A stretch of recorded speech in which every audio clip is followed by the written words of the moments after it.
Sure, I'll see if I can clarify that some.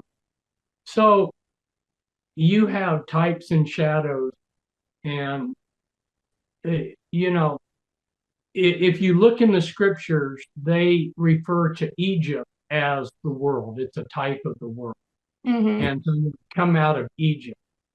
So Egypt is definitely a biblical analogy of the world system. It's not left out. But why did, of course, you know, our Heavenly Father, when He gave that revelation that got written down as that last book, He had to put some name to this, and it's called Babylon the Great. Why did He not say Egypt the Great? Why did He say Babylon the Great? Well, both Babylon and Egypt were very advanced in the the evil knowledge, the occult knowledge that is being used.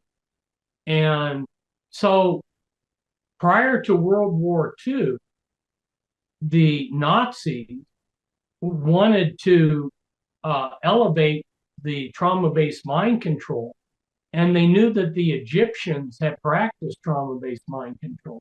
So they actually sent archaeologists, along with Italian archaeologists, to Egypt to study the ancient writings to see if they could learn more about how the Egyptians did the trauma-based mind control.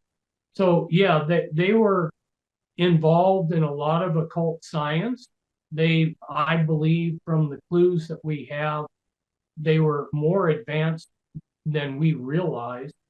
Um, and a lot of that knowledge has been lost. Some of it perhaps secretly came through the secret society. A lot is So hidden. why Babylon? If Egypt was so skilled in these kind of occult sciences, why Babylon? Well, first, Babylon preceded Egypt, and a lot of people don't realize the first pharaoh of Egypt, he was actually a governor from Mesopotamia. And at that time, it's a little known fact, at that time, the Mesopotamian Empire was over there at Harappa and also Egypt. It was all combined into one unified empire. And they had a picture writing that then split up three different ways. You see, the Harappan picture writing, they're not deciphered. The Sumer and the and the cuneiforms, they've done a good job of deciphering that. But that was picture writing before it became cuneiform. Cuneiform was based on picture writing. And then there was a prototype, a proto written language that was used in Egypt before they went to the hieroglyphics and the hieratic. The hieratic is the cursive, hieroglyphics is the formalized thing that you put on the monument. So it evolved. The three parts of the empire split and evolved in different ways, but they originally all had a unified picture writing. That touches on a whole another area.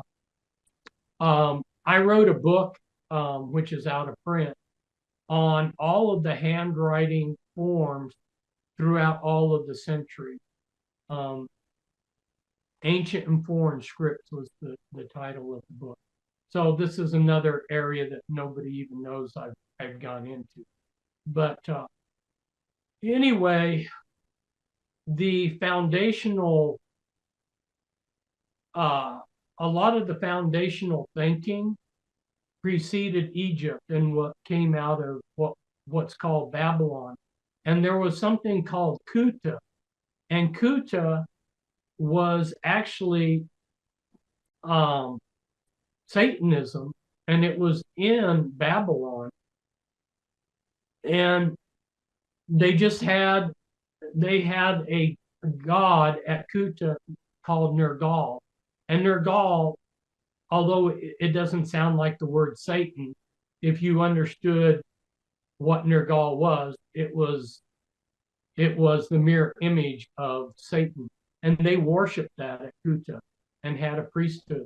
So Satan had people directly worshiping him way back there.